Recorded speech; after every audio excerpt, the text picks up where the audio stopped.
Kostecki and Brown. Coca-Cola, row 1 of the grid. Row number 2, Cam Waters and Jack Le Brocq. Is this the turnaround moment for Cam Waters? We're standing by for the final instalment of the NED Whisky Tasmania SuperSprint. There's our all clear. Brodie, Will, Cam and Jack are desperate to lead into turn 2. It is high stakes. They are laser focused and ready to flinch. And a great jump by Will Brown converts immediately to the lead from Brodie Kostecki. Le Brocq gets away well in third. Waters has gone nowhere. One of the Brad Jones racing cars was on the gravel at turn 2. And what a start by Will Brown, Mark. That was an amazing start. He didn't just get the jump. He was able to move it straight across and do whatever he liked. But Cam Waters, he's way back down in 6th spot there. He missed the kick, and Brock Fooney was able to capitalise up into 4th. Cold tyres heading down the back straight for the first time, and the Coca-Cola cars have bolted. Brown, Kostecki, Le Brocq in 3rd spot for truck assist. Then we've got Brock Fooney, a little air gap back to Tim Slade. Cam Waters, who was off the 2nd row of the grid, back in 6th. Then Cam Hill, Mark Winterbottom, Shane Van Gisbergen, who's carrying a couple of bruises still beneath that car, but at least they got it out there. What a great job by Triple Eight and the Red Bull Ampol Racing team for Shane to even be out there. Check this shot.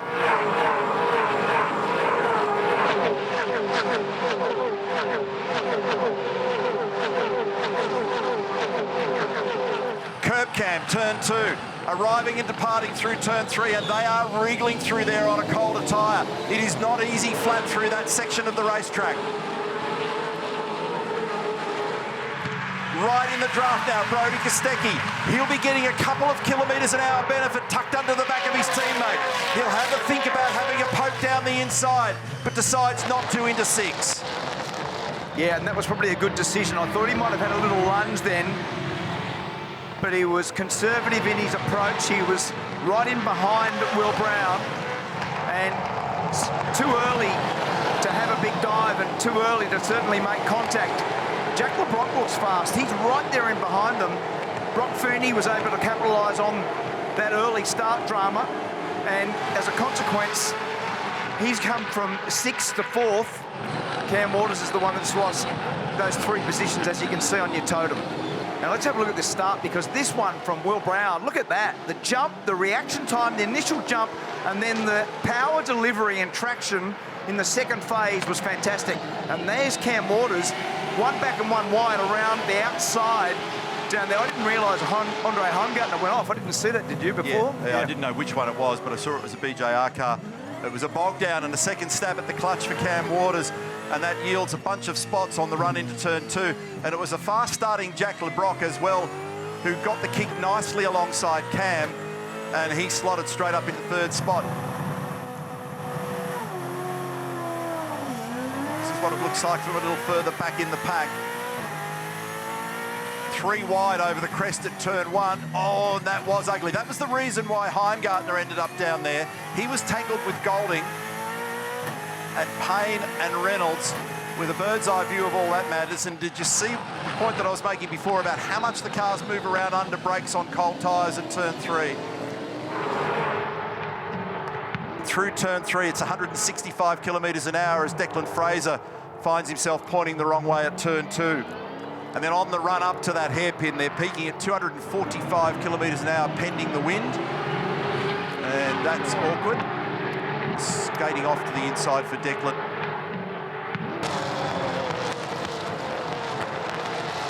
Heimgartner now battling to get the car up the inside of Courtney's Mustang.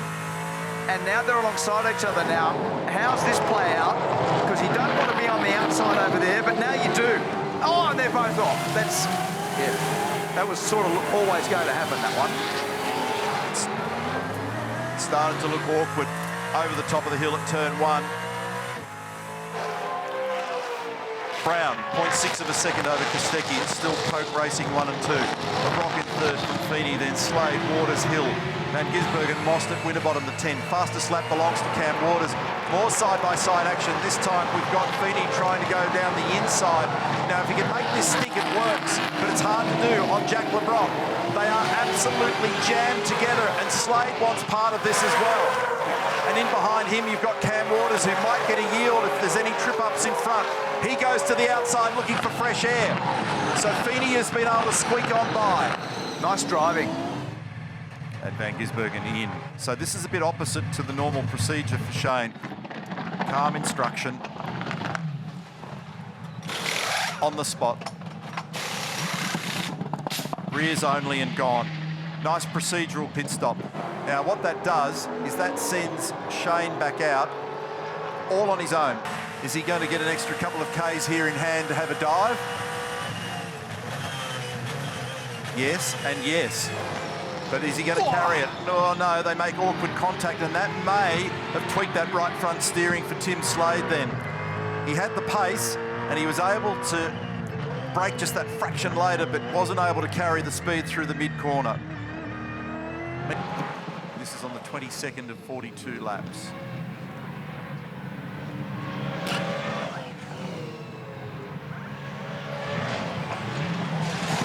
Rears of Brodie. Nice, pretty straightforward. Yep. Thomas Randall in together with Mark Winterbottom, and Will Davison's there in the background too in the shell car. Will Brown, our race leader, is in. So he's, to a degree, responding to his teammate and perhaps the progress of Brock Feeney.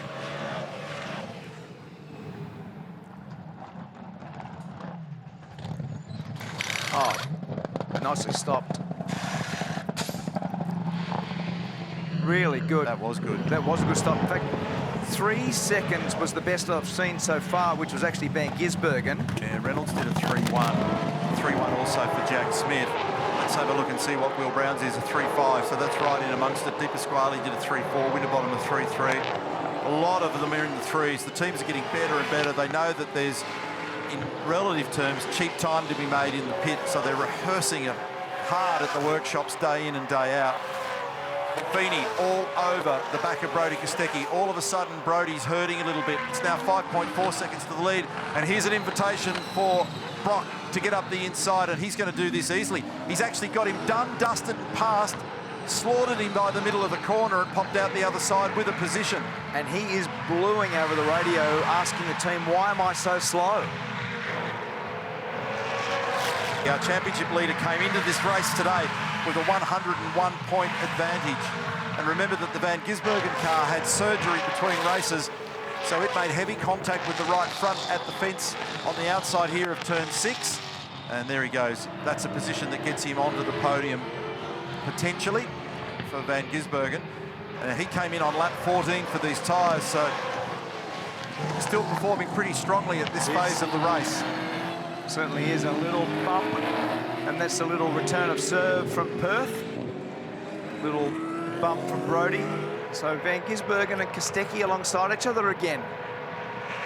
So Brodie's trying to get around the outside to rehash this. Now that might be the early tyre condition. Well, he's flicked back the other way. Oh, I thought there was going to be a hit then. He flicked back the inside again to dummy down the inside. So the early stop started to hurt those tyres. Yep. He's already had 6 podiums so far this year, and he's in what is shaping up to be an awesome battle with his teammate for championship supremacy. What a weekend for Coca-Cola Racing, and Will Brown makes it 2 victories in Tasmania.